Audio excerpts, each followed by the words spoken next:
This is a big apology to the supporters of the Uni Party, because I'm afraid the turquoise tidal wave cannot be stopped. The Reform Party went from just a year ago often being called a joke. We were told that a vote for the Reform Party is just a vote for Labour, that they'll never be able to make big gains in a first-past-the-post system. But now it seems like they might be handed the keys to number 10 at the next general election. Now, I know polls aren't perfect, but there is a very clear trend of poll after poll putting Reform further and further ahead. We've now had YouGov, probably our most renowned pollster, now put Reform in the lead on 25%.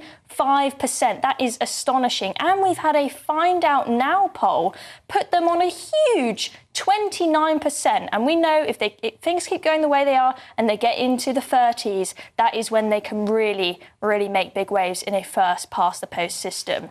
Find Out Now, that poll was translated into a map by Election Maps UK, which really does show a big turquoise tidal wave.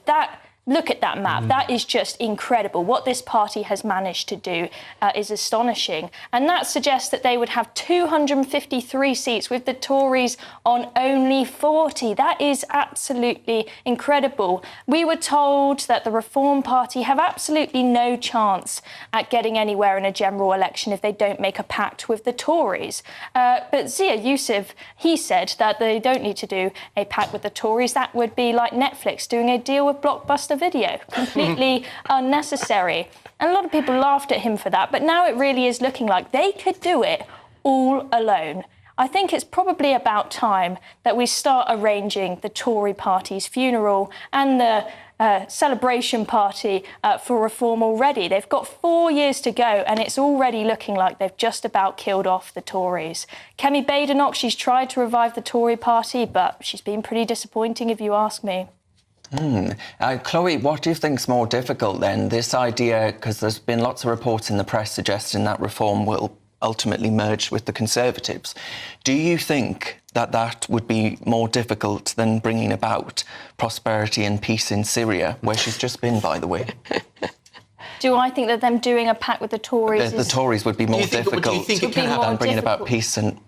I think that they need to see what happens over the next 4 years, but they need to wait until the last moment. Most people say to me, I wouldn't even want them to countenance the idea. Well, that's the thing. If they were to cosy up with the Tories right now, it would look really bad for them. It would be a disaster. I think they need to really try their best to completely kill them off before 2029. If they get to 2029 and they are struggling, then maybe they can have a conversation. But right now, I think it would be an idiotic thing to do, and I think they genuinely can do it by themselves. So I don't think it's about 4 more years. I don't think it's about them struggling. I think if they get to 2029 and it looks like we're going to split the vote down the middle and allow Starmer back in, that's when people might have to just take a strong gulp of their drink and say, OK, to stop this man getting in, we will tolerate this. Well, there's some breaking news, actually, which is party politics related. The Health Minister, Andrew Gwynn, has been sacked over comments posted on a WhatsApp group. A government spokesperson said this: "The Prime Minister is determined to uphold high standards of conduct in public office and lead a government in the service of working people. He will not hesitate to take action against any minister who fails to meet these standards, as he has in this case." Andrew Gwynn's statement after being sacked as Health Minister by Keir Starmer says this: "I deeply regret my badly misjudged comments and apologise for any offence I've caused." Oh, you know we want to know what he said now, don't you? Yeah, we'll get into some of this a bit more later. The rank hypocrisy from Keir Starmer after the lockdown fiasco of the last week, it is staggering. Buy a mirror, mate. Well, keep that thought in your head, because we'll talk about that more. But it does show, well, does it not, that actually things ain't going too well? Yeah, it certainly does. Again, it's hard to make a comment until we know what actually was said in that WhatsApp message. But I suspect that if it was someone who he thought he could not afford to lose, he wouldn't have made this decision. I think this shows that this is an opportunity to spice up that portfolio. I just also think it shows that being in government is hard, that all of these people forget they're in government and they carry on with their nasty sniping in their groups, thinking they're safe, and they're idiots, all of them. Conservatives, Tories, the works. And it also stops them continually sniping at Reform about, oh, that man 30 years ago hit his girlfriend. They're all the same. Nikki, are you quivering in your size 4s?